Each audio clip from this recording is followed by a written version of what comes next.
মন্ত্রীর কাছে আমার একটু জানার বিষয় সেটি হচ্ছে আমরা গতকালকেই দেখলাম যে আমাদের একজন সম্মানিত জাতীয় সংসদ সদস্য জ্বালানি সংগ্রহ করতে গিয়ে তিনি কিছুটা অসম্মানিত অবস্থার মধ্যে পড়েছেন।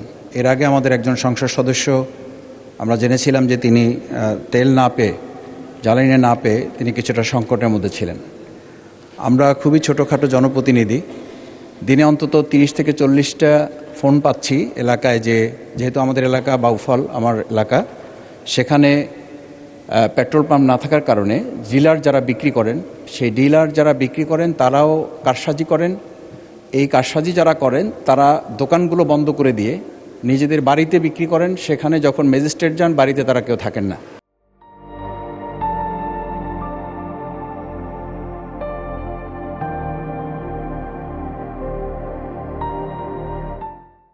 তো এই জায়গায় আমি লক্ষ্য করছি যে আজকেও সম্মানিত বিদ্যুৎ এবং জ্বালানি মন্ত্রী যে কথা বলেছেন সেটার সাথে আমাদের এলাকাগুলোর পরিস্থিতির তো কোনো মিল নেই। প্রশ্ন করুন মাননীয় সদস্য, প্রশ্ন করুন। এই প্রশ্নটা হচ্ছে এই যে আজকে আমরা এটাও জানতে পেরেছি যে রাত 8টার মধ্যে বাণিজ্য কেন্দ্রগুলো বন্ধ করে দিতে বলা হচ্ছে। তো এই পরিস্থিতিতে বিশেষ করে আমার বাউফল এলাকা পটুয়াখালী 2 এই এলাকায় যে জ্বালানির সংকটে একটা উত্তপ্ত পরিস্থিতি তৈরি হচ্ছে, এই পরিস্থিতি উত্তরণে মন্ত্রণালয়ের সম্মানিত মন্ত্রী কী ধরনের পদক্ষেপ গ্রহণ করছেন? মাননীয় মন্ত্রী,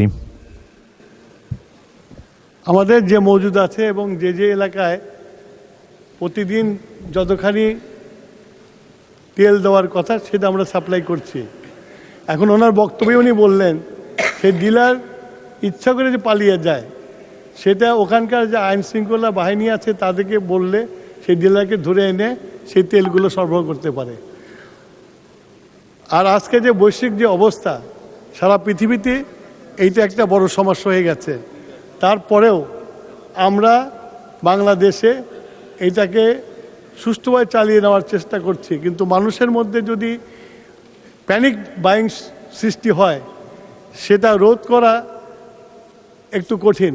আমরা মানুষের কাছে অ্যাপিল করছি যে আপনারা যা প্রয়োজন তাই ক্রয় করেন, তার বেশি ক্রয় করেন না। এটা যদি মানুষ করে তাহলে আমার মনে হয় না যে বিদ্যুৎ নিয়ে কোনো এই জ্বালানি নিয়ে কোনো সমস্যা হবে। আর 8টার পরে যেটা বন্ধ করতে বলা হয়েছে, সারা পৃথিবীতে, আই রিপিট, সারা পৃথিবীতে এখন সবাই সাশ্রয়ী হয়েছে। সেজন্য আমরাও তো পৃথিবীর বাইরে না, পৃথিবীতে, সেই জন্য আমরাও সাশ্রয় করার জন্য জনগণকে অনুরোধ করছি।